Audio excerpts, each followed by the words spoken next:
celui qui vient au Jumu'ah, écoutez bien, qui sort de chez lui, qui vient au Jumu'ah assister à la prière du vendredi en groupe, il aura la récompense d'un an de qiyamul layl, de prière de la nuit, et d'un an de jeûne surérogatoire pour chaque pas qu'il aura fait en se dirigeant vers la mosquée.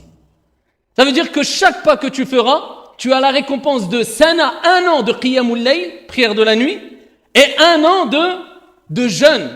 Et ça, c'est un hadith avec une chaîne de transmission authentique, bisanadin sahih, rapporté par Ibn Majah et d'autres. Ici, par contre, il y a des conditions. Ce n'est pas n'importe qui, c'est pas simplement je viens à la mosquée. Avant cela, le prophète a cité des conditions. Et il dit, celui qui se lave et qui accomplit al-ghusl, ça c'est la première des conditions. Celui qui va faire al-ghusl, les grandes ablutions. Parce que vous savez, le prophète alayhi salatu wassalam a dit, kama ja'a fi sahih, ghuslul jumu'ah wajib. Le ghusl, les grandes ablutions de la prière du vendredi, pour la prière du vendredi, est obligatoire pour tout muhtalim, toute personne qui a atteint la puberté.